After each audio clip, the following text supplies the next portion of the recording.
pour que Laurence Dvorah Batsara Yerushalmi puisse rapidement faire son aliyah avec beaucoup de réussite. Amen. La question de Yoshua. Alors, il y a beaucoup de gens qui, quand on regarde vos vidéos, sont assez déçus parce que il y a un truc qui dérange, c'est que vous annoncez une date. Vous dites, je ne suis pas prophète, je sais pas, je ne connais pas exactement quand ça va se passer. Je peux me tromper, voilà, je me trompe toujours, voilà. mais il y a une date toujours qui est là. Et ça peut déranger parce qu'après la date qui est passée, la personne elle est déçue et elle ne voit pas Mashiach. Donc voilà quoi. Ok, j'entends bien la question.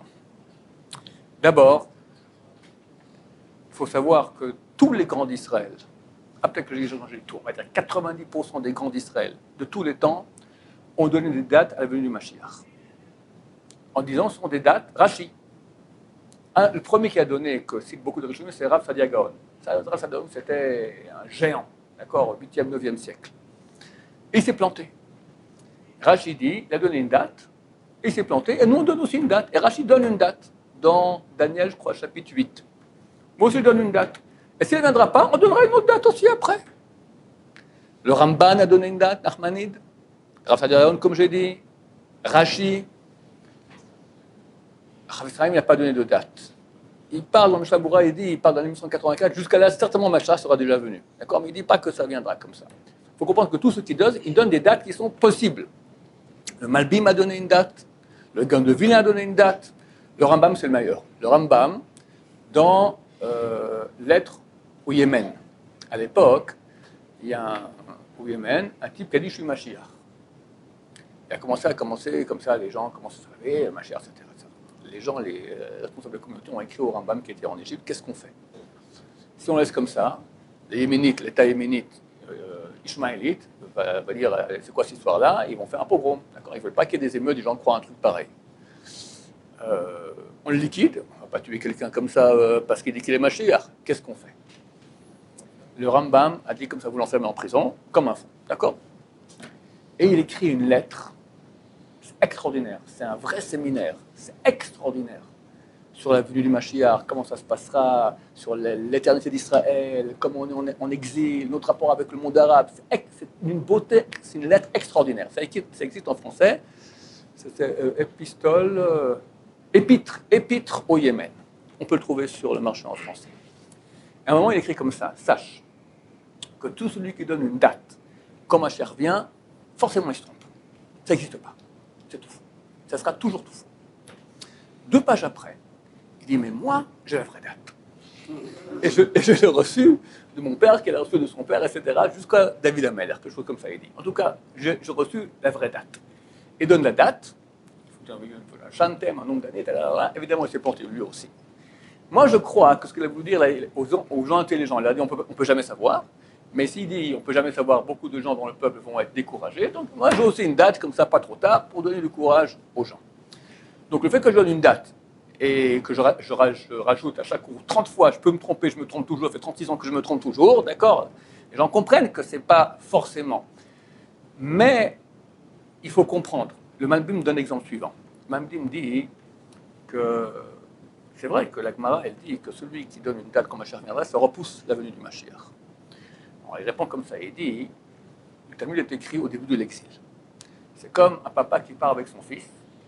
Il va, je sais pas, de Paris à Lyon en calèche. Et dès qu'ils sortent sur la A86 de l'époque, au Moyen-Âge, d'accord, la A6, d'accord, A6 pour aller sur Lyon, d'accord, dès qu'ils sortent, et ça, ils sont vers Massy-Palaiseau, le gosse, il dit, papa, on arrive bientôt, ils font qu'une tarte, quoi, on vient de partir, ça va, eh oh. Tu peux pas en début d'exil dire quand vient Mashiach. T'es au début de l'exil, t'as encore... Mais quand on est proche de la fin, tu es déjà au nord de Lyon, je ne connais pas un peu les bleds qu'il y a là-bas, d'accord? Bourg-en-Bresse, d'accord, hein? C'est magnifique, tu me dis. D'accord? Bourg-en-Bresse, dans la région, non, là-bas? Bon, peu importe. Tu arrives, tu te rapproches de Lyon. Là, le gosse, il commence, papa, on arrive bientôt. Oui, mon fils, voilà, tu vas là-bas, on arrive bientôt. Quand on arrive proche de la fin, c'est légitime qu'on demande c'est quand. Il faut comprendre, et ça, il n'y a personne au monde qui peut nier cela, que les signes annonçant que Mashiach va arriver sont là. Retour en terre d'Israël, la terre qui donne ses fruits, retour de la Torah en terre d'Israël, les grands d'Israël qui disent que Mashiach arrive, le Rabbi Chaim Kanevski sans cesse, il le dit sans cesse. D'accord? J'ai un exemple sur lequel prendre, le grand de la Torah. Surtout, Rabbi Chaim Kanevski, c'est le grand de la Torah. Quand il raconte Mashiach, les gens ils ricanent, comme moi, d'accord? Je leur dis aux gens, messieurs, faites chouva, dans un mois, Mashiach arrive. Ils font un petit rire comme ça et on continue à parler des choses du monde, d'accord? Moi, je suis très sérieux, le Rav aussi. Mais c'est marrant, les gens ne veulent pas croire, mais ça va arriver. Tout le décor est là, donc le retour en terre d'Israël, la Torah qui revient, le monde de la Tchouva, Ishmaël qui est tombé, la route de la Russie et de l'Iran, donc il y a la Syrie et l'Irak qui sont tombés pour que l'Iran et la Perse puissent venir ici en terre d'Israël.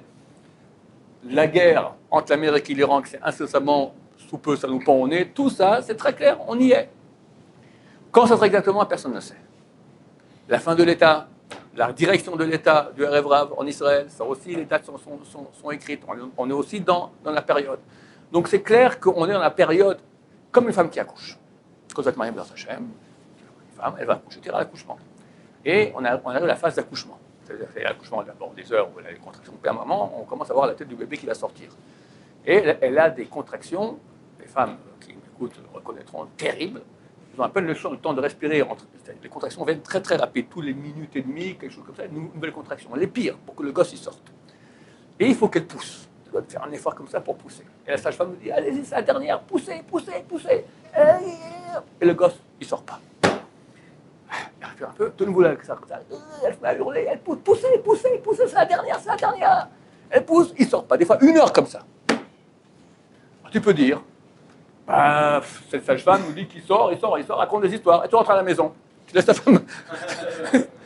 Habibi, moi je suis la sage-femme, d'accord? Je te dis, ça y est, il va sortir. Et il y a ça et ça, et là. C'était pas le coup.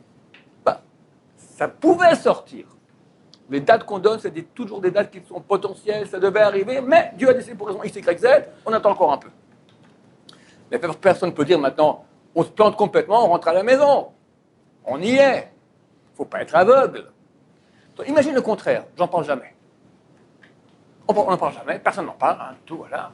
Mashiach, on ne connaît pas. Oui, ouais, il faut attendre, il viendra un jour, tout ça. Peut-être qu'il arrive, coucou, je suis là. Mais on ne nous a rien dit. On a dû se préparer, faire tchouva. C'est fini maintenant, trop tard. Trop tard. Qui on va accuser? Et Rav Shaya avec tous vos cours, et Mashiach, on n'a pas parlé de ça. Et Rav Chaim Kanevski et tout le monde. Bien sûr qu'on doit parler. Noé, Dieu lui dit, construis une arche parce que j'amène un déluge. Combien de temps elle a construit? 120 ans. Il dit aux gens, faites tchouva, Dieu amène un déluge. C'était la blague du siècle, du millénium. Dans tous les journaux, au Nouvel An, et Noé continue à construire. On allait faire un film. Alors, monsieur, oui, ça viendra, il y aura un déluge, tout le monde va mourir. La blague du siècle, tout le monde se marrait. Et le jour où ça a commencé à tomber, ils n'ont pas cru. Et quick, terminé. Ça va arriver. Ça va arriver. Encore le déluge, ça n'est jamais arrivé un truc pareil. Et puis c'est loin. Je comprends que c'est dur à gober un truc pareil. Tu fais un bateau, il y aura le déluge, et tu crois que tu vas sortir tous les animaux comme ça. Et c'est arrivé. Là, on a tous les signes. Tous. On est resté éternel, on veut en terre d'Israël, la terre de ses fruits, tout ce que je dis auparavant. C'est extraordinaire que ça s'est réalisé comme ça.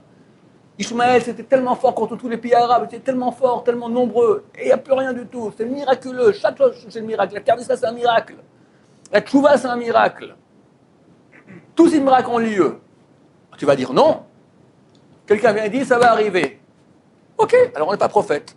Mais il y a des moments où c'est clair. Là, ce coup-là, maintenant, je parle maintenant, fin d'année 5780, 5779, bientôt 5780, en 2019, c'est ça, hein?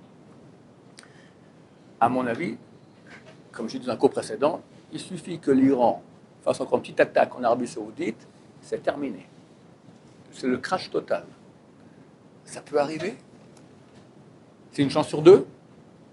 À mon avis, c'est 9999 sur 1000 que ça a lieu. Mais je vais être gentil, 1 sur 2. On prend le risque. Quelqu'un doit prendre l'avion ici, Tel Aviv pour Paris. Écoute, il y a une chance sur 2 qui se crache dans la mer. C'est un avion un peu vieux comme ça. Tu prends l'avion? Même une chance sur 1000, tu ne prends pas l'avion. Une chance sur 2, en aucun cas. Tu as une chance sur 2 que le crash, il ait lieu. Et c'est terminé, Mashiach, il vient. Et tu as le bec dans l'eau, mon cher ami. Tu ne t'es pas réveillé.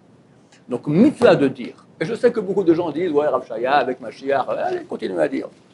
Je vais m'arrêter pour autant, je continue et je dis, Rav Esraïm a écrit un bouquin entier, c'est Pial et Yeshua. Il y a une mitzvah d'attendre Mashiach sans cesse. Il faut l'attendre.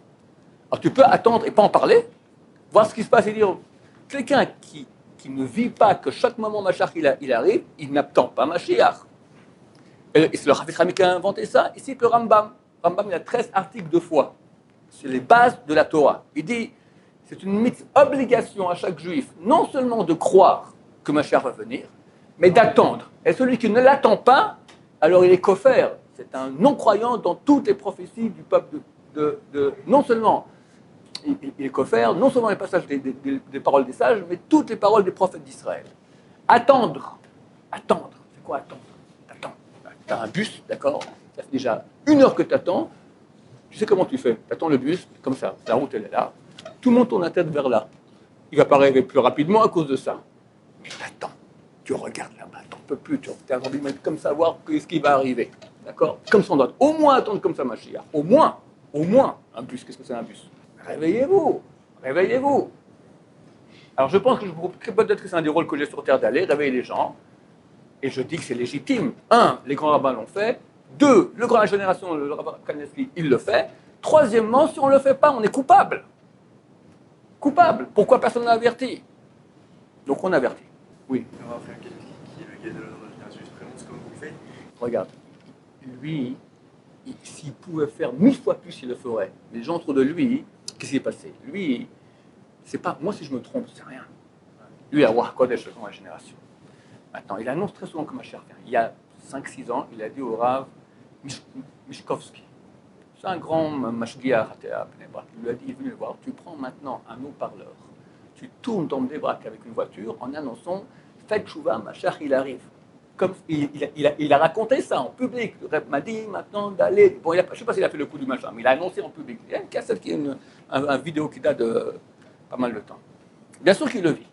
Mais chaque fois qu'il dit un truc pareil, par exemple, il a dit,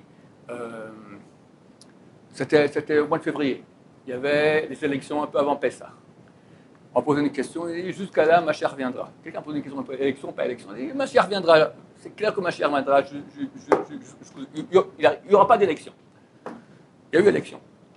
Dès qu'il a dit ça, le même jour, la semaine d'après, son gendre, il a écrit non, il faut comprendre, mon beau-père, il attend Mashiach avec impatience. Quand on lui dit maintenant un truc qui a dans 2-3 mois, il dit jusqu'à là, Mashiach viendra. Ce n'est pas une promesse comme quoi Mashiach viendra.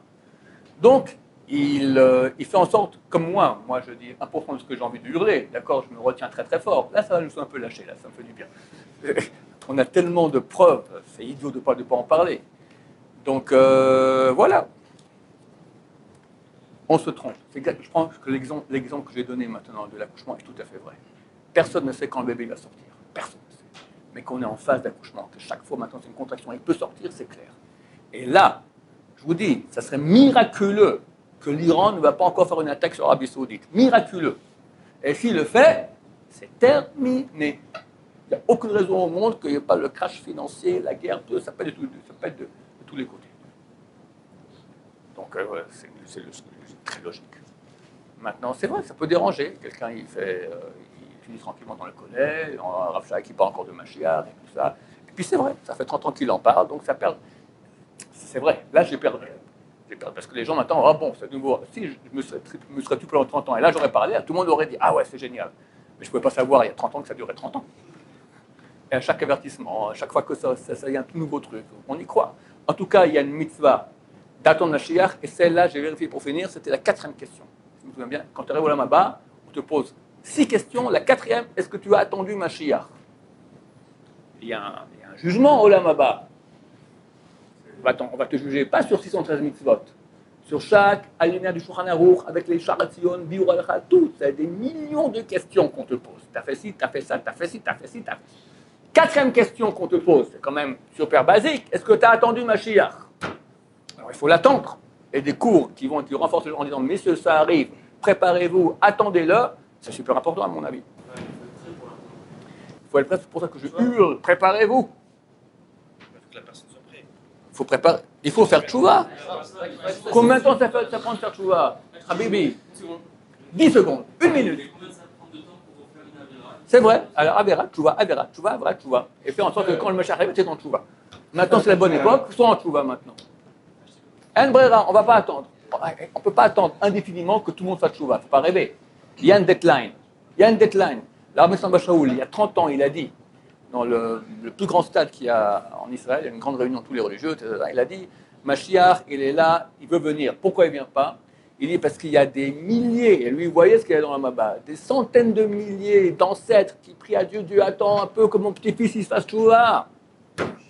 Des centaines de milliers qui prient, Dieu attend. Ben, ces prières, ça marche.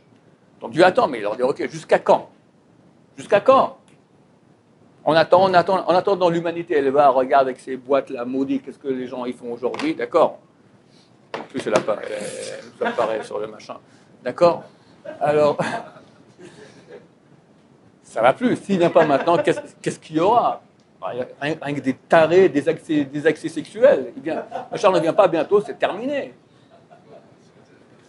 Voilà. Baruch Hashem. Baruch Adonai, l'olam, amen, amen.